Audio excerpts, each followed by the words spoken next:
He covered his house in metal, and everyone thought he had lost his mind. In Helena, Montana Territory, in the late 1800s, people believed they understood cold. They lived with it, worked in it, and survived it the only way they knew how.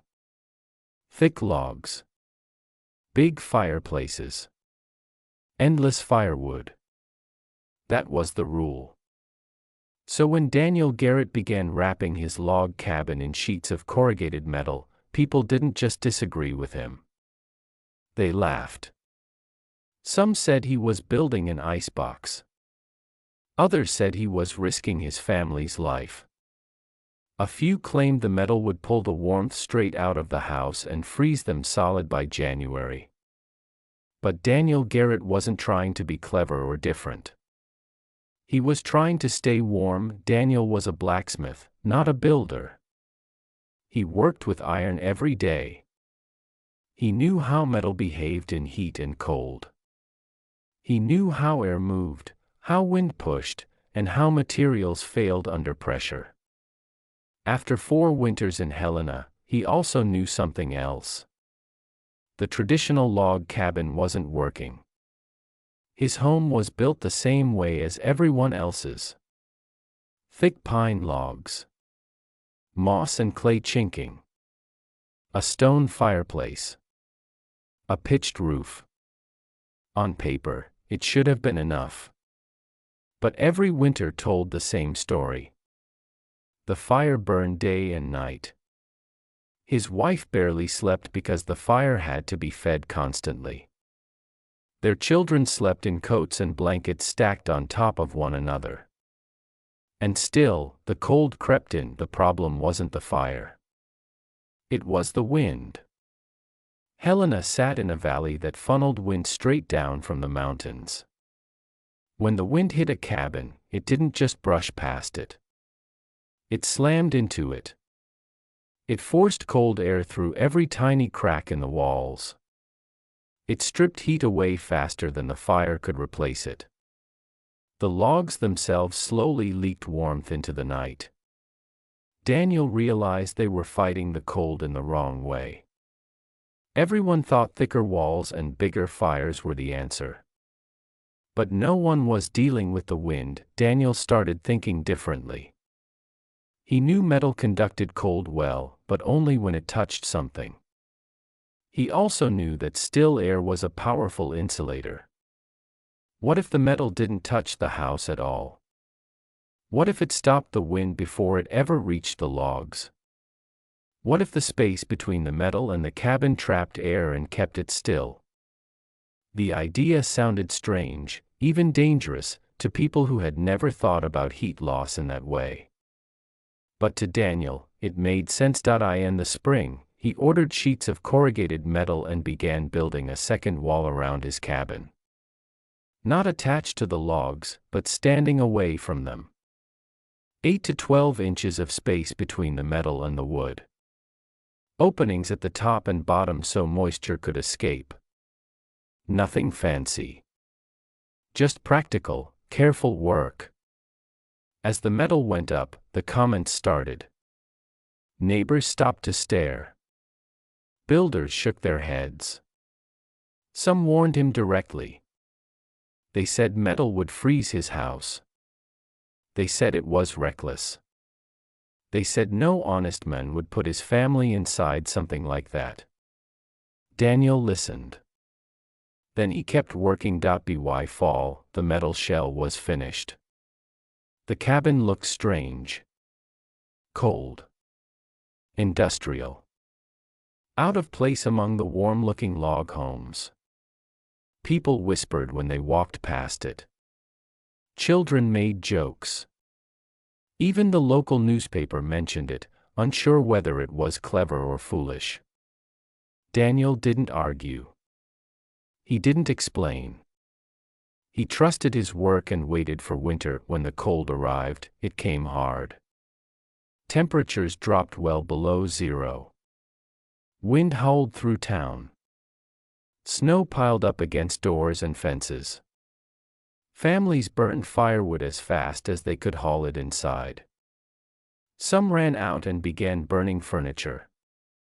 Smoke hung heavy in the air. Inside most homes, it was barely warm enough to survive.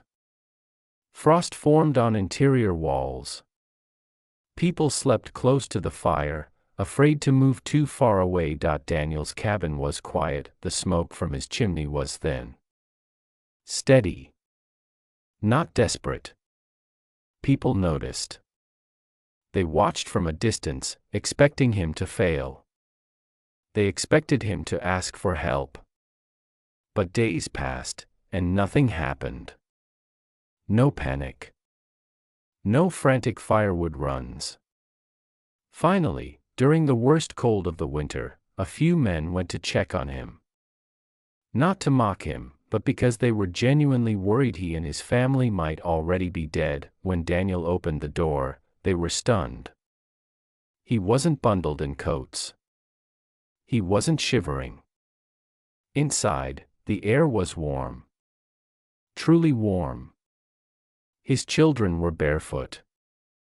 His wife was baking bread. The fire was calm, not roaring. A thermometer showed the truth. While the outside air was far below zero, the inside of the metal-wrapped cabin was comfortable. Around 65 degrees warmer than outside. The men couldn't understand it. Metal was supposed to make things colder, not warmer. Daniel explained it simply. The metal stopped the wind. The air gap stayed still. Still air held heat. The logs stayed warm because they weren't being attacked by wind anymore. The metal could be freezing cold. It didn't matter. It wasn't touching the house. The numbers shocked everyone. Daniel was burning a fraction of the firewood others were using. 6 to 8 logs a day instead of 20. His walls were warm to the touch. His family was healthy. The house wasn't just surviving winter. It was winning against it. Word spread fast.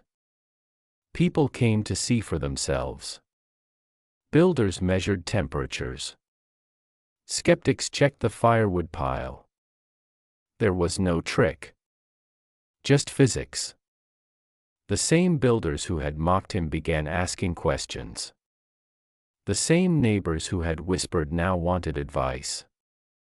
Slowly, cabins across Helena began changing. Some added metal. Others used wood siding. Some only protected the windward side. But they all followed the same idea. Stop the wind. Trap the air. Let the fire do less work. By the next winter, the difference was everywhere. Less smoke. Fewer sick children. Warmer homes. Lower firewood use. What had once been called a death trap became a model. Builders started teaching the method. It spread beyond the town, then beyond the region. Long before modern insulation, people learned the same lesson Daniel Garrett had learned the hard way: cold isn't always the enemy. Wind is. And sometimes, the thing everyone laughs at is the thing that works best. After that first winter, Daniel Garrett didn't become famous, but he became something more important in Helena. He became proof. People no longer argued about whether his metal-covered house worked. They had felt the warmth themselves. They had stood inside while the wind screamed outside and watched the thermometer refuse to drop. That kind of proof didn't need speeches. It spoke for itself. When spring arrived and the snow finally melted, builders began visiting Daniel not to criticize him, but to ask questions. They wanted measurements. They wanted distances. They wanted to know how wide the air gap needed to be and where the openings should go. Daniel answered patiently. He explained that the space didn't need to be perfect. It just needed to be wide enough to keep the air still and open enough to let moisture escape. Too tight, and condensation would form. Too open, and wind would sneak back in. Balance was everything. One of the biggest surprises was what the metal had done to the logs themselves. When builders removed panels to inspect the original cabin walls, they found dry, solid wood. No rot. No mold. No deep cracks. Other cabins of the same age showed damage from years of wet snow, wind, and freeze cycles. Daniel's logs had been protected, not harmed. The metal shell took the abuse so the house didn't have to. People slowly realized that the metal wasn't there to insulate. It was there to shield.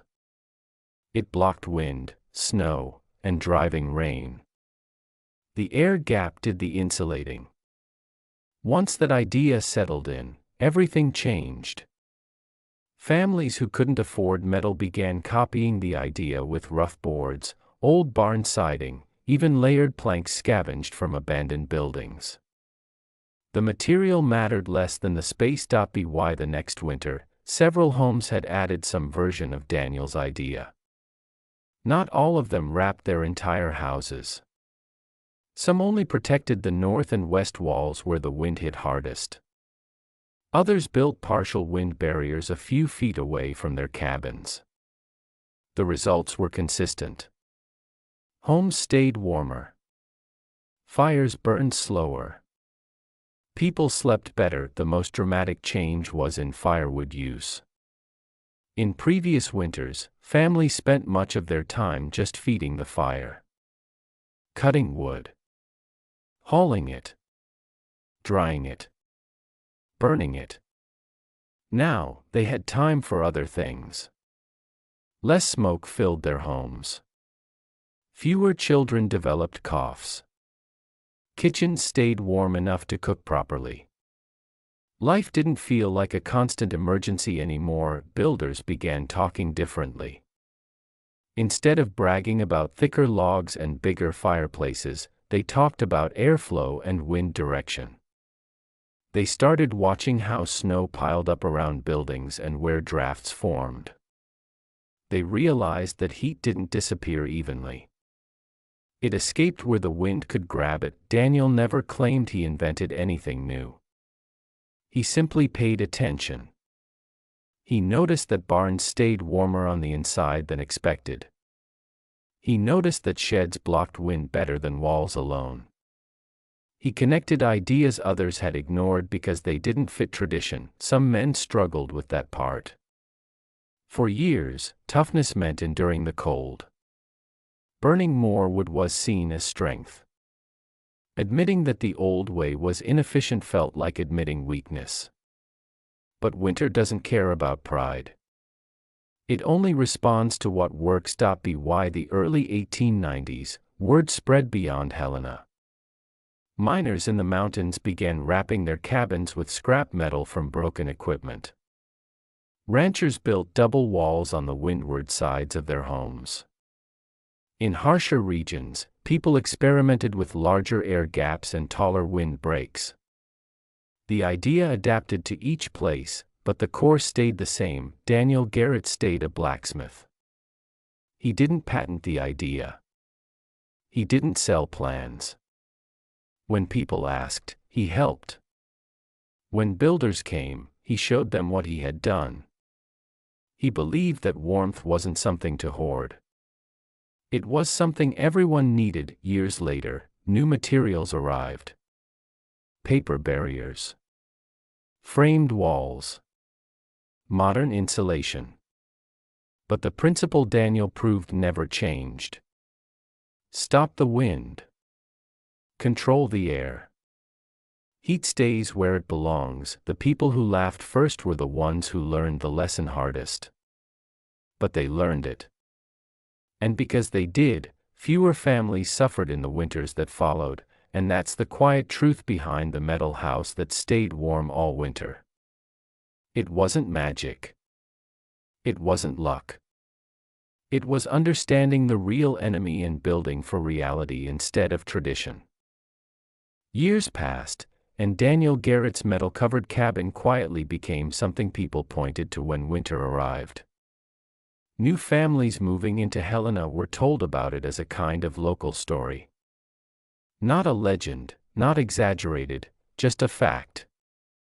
That house stays warm, people would say. No matter how hard the wind blows. Children grew up hearing about it the same way they heard about bad winters or good harvests. It became part of the town's memory. What changed most wasn't just how houses were built. It was how people thought. Before Daniel's experiment, cold was treated like something you endured. If your house was freezing, the answer was always more firewood. More work. More suffering. The idea that design itself could remove the struggle felt almost dishonest to some people at first. But once they experienced it, they couldn't unlearn it. Builders began paying attention to things they had ignored before. They watched how wind moved across open land. They noticed that the coldest walls weren't always the thickest ones, but the ones facing the strongest wind. They began spacing walls differently, adding gaps, leaving breathing space between layers. The idea of trapping still air became common sense. One winter, a visiting rancher from Wyoming stayed overnight in a modified cabin built using Daniel's principles. He expected a rough night. Instead, he slept comfortably, waking up warm and rested.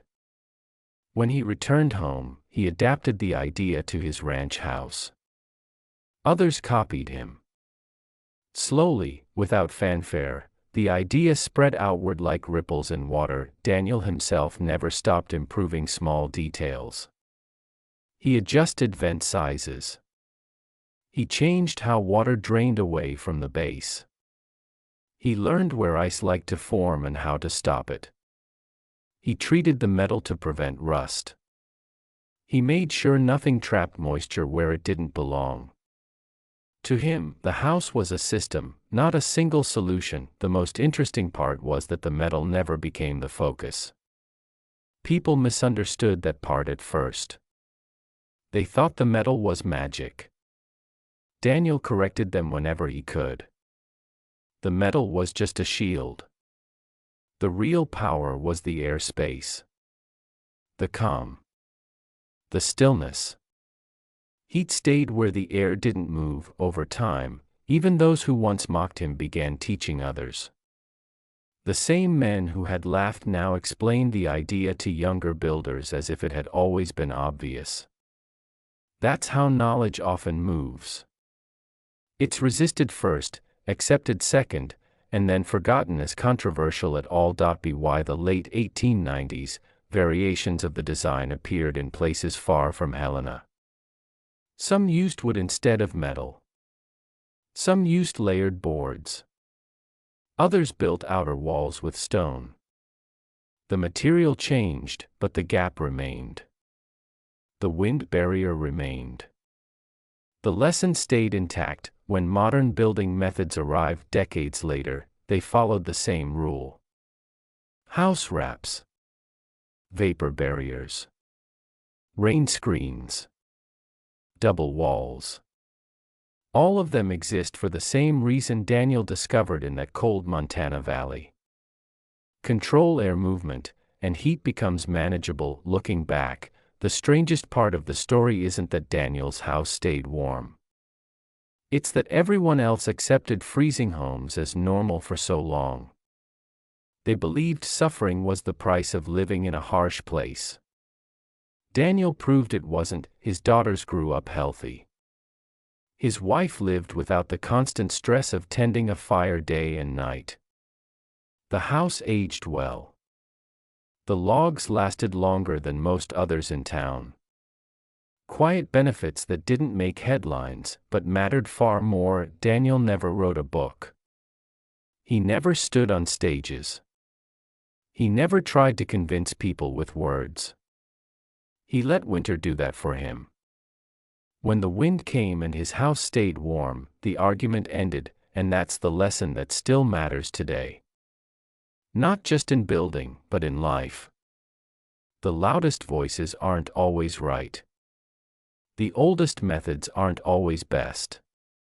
And sometimes the thing everyone laughs at is the thing that quietly works when conditions get hard. He didn't beat winter by fighting it harder. He beat it by understanding it better. That's why he covered his house in metal. And that's why it stayed warm all winter. What made Daniel Garrett's choice truly different was that it didn't come from rebellion. He wasn't trying to prove anyone wrong. He wasn't challenging tradition out of pride. He simply noticed that the rules people followed no longer matched the reality they were living in. Winters were harsher than stories suggested. Wind was stronger than people admitted. And the cost of ignoring those facts was paid in exhaustion, sickness, and fear every single year. In most homes, winter turned life into a constant cycle of survival. Wake up cold. Feed the fire. Haul wood. Check the walls for frost. Worry about how much fuel was left. Go to sleep knowing the fire would need attention again before dawn. People accepted that rhythm as normal. They told their children that this was just how life was in cold places. Daniel quietly questioned that idea. He began to see winter not as an enemy to fight, but as a force to manage. Wind had patterns.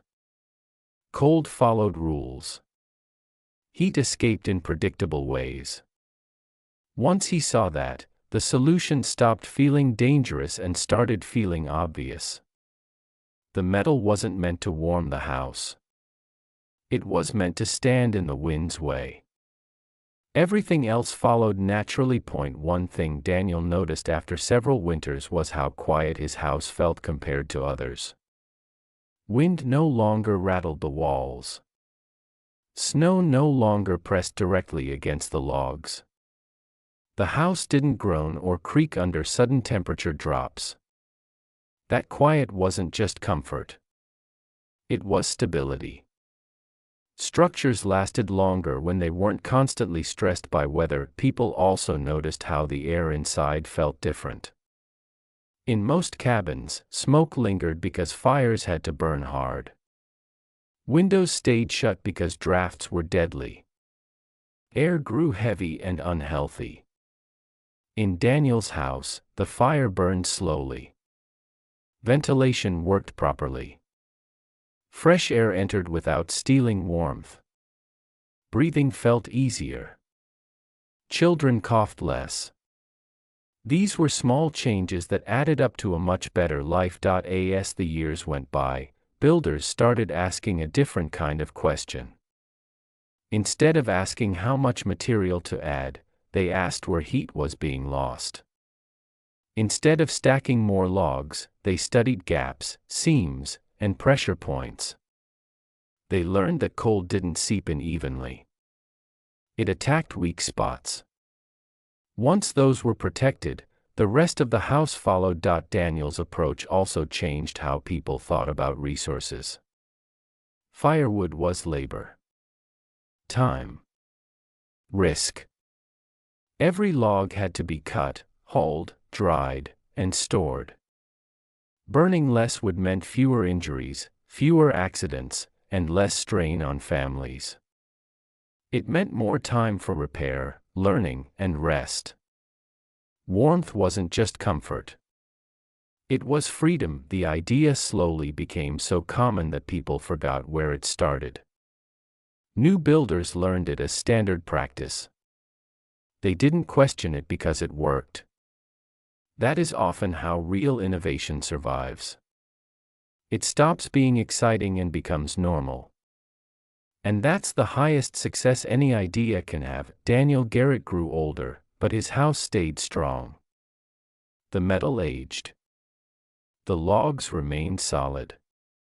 The air gap kept doing its quiet work year after year. Winters came and went, some harsher than others, but the house remained dependable. It never needed heroics. It never demanded suffering to prove toughness. It simply did its job. What Daniel proved wasn't just about construction. It was about thinking clearly under pressure. When everyone else responded to hardship by pushing harder, he stepped back and asked a better question. Instead of asking how to endure more pain, he asked how to remove the cause of it. That lesson echoes far beyond cold winters and old cabins. Many problems feel unsolvable because people attack the symptom instead of the source. They add more effort instead of changing direction. Daniel showed that understanding beats endurance every time. When modern homes use layered walls, air barriers, and wind breaks, they are following the same principle. Technology changed. Materials improved. But the physics stayed the same. Wind still steals heat. Still air still protects it. Nature hasn't changed its rules. Only our understanding has. Daniel Garrett never needed recognition. His reward was a warm house, a healthy family, and winters that no longer ruled his life. And maybe that's why his story matters. It reminds us that progress doesn't always announce itself loudly. Sometimes it shows up quietly, wrapped in metal, doing its job while others laugh. They laughed because it looked wrong. They stopped laughing when it worked. And long after the laughter faded, the warmth remained.